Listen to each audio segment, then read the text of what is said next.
We do have a lot of break and enters, we do have a lot of vehicle thefts and car torchings. Best known for its church steeples and highland setting, Armidale in New South Wales also has a problem with street crime. Neighbourhood Watch volunteer Kathy Clare has been part of the local push for more lights and security cameras. We kind of rallied the community together and said, well, let's get some lighting and CCTV on the bike path. It runs through an area that has been declared by the police as a high-risk crime spot. This bike track project was included in a formal application from the local council in 2018 for a government grant, under a federal program called the Safer Communities Fund. It was almost like winning the lotto to find out that they were going to look at the lighting. The council sought almost $1 million in funding, but in March 2019 was told it would receive less than $500,000. That slashed the project from 25 security cameras and 61 lights to just 16 cameras and 29 lights. The projects have had to be downsized, redesigned, tweaked, and then that then caused a delay in the rollout of the project. While that delay is happening, you're at risk of assaults, you're at risk of robbery. The Department of Home Affairs is responsible for assessing the merits of applications from across the country. Last week, 7:30 revealed the Armidale project was judged to be one of the most worthy. But along with 18 other highly regarded projects, Armidale's grant application was slashed by the Home Affairs Minister Peter Dutton, who has the discretion to make the final decision. I was livid. I'm still very cranky about it.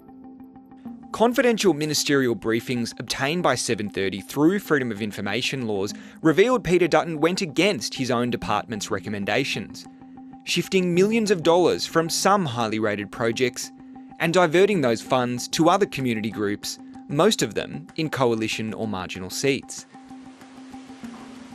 Naturally, we were disappointed because in a city where you have 4,000 internal university students, I believe the council has a responsibility for those young people.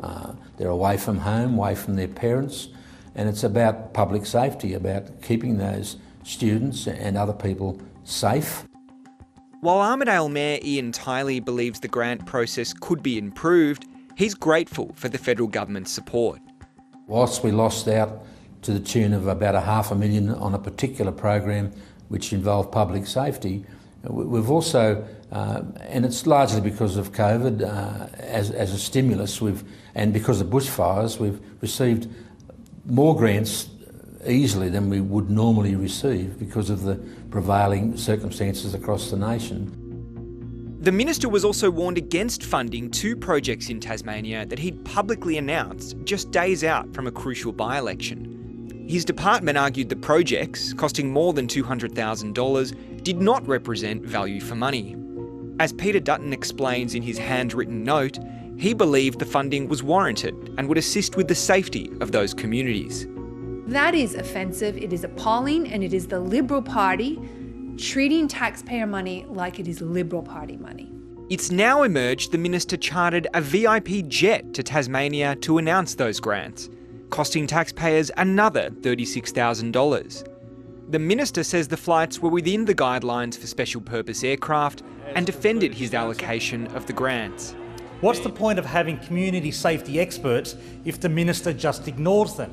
Mr Speaker, the split between Coalition and Labor seats under that program, wait for this startling number, is 51.45% to Coalition and 48.55% to Labor seats.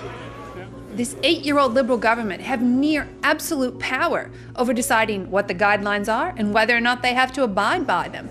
In Parliament this week, the Home Affairs Minister has been under sustained questioning over his role in administering the scheme. The Safer Communities program is the latest in a litany of other grant schemes now under scrutiny. Sports Minister Bridget McKenzie resigned over a conflict of interest in the $100 million Community Sport Infrastructure Scheme. Claims of pork barrelling have also been raised over the $150 million Female Facility Safety Stream, the $103 million Community Development Grant Scheme, and the $177 million Bushfire Local Economic Recovery Fund, overseen by the New South Wales Government. So with the Safer Communities Fund, we have grant after grant that the department made recommendations against, but the minister, for no apparent reason, overruled the department and made his decisions on what appears to be political considerations. In an earlier statement to 7:30, Peter Dutton said the suggestion the government had done anything other than support worthy projects was nonsense. He said he was proud of the support provided to various organisations, which he said had made Australia a safer place. Back in Armidale, Kathy Clare believes Peter Dutton still has questions to answer over her community's scaled-down safety project.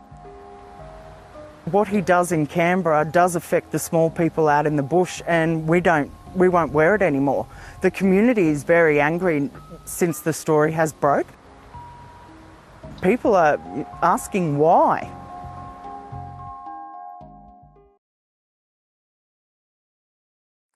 Hi, I'm Lee Sales. Thanks for watching this story. If you'd like to watch more of 7:30's stories, they are on the left of your screen.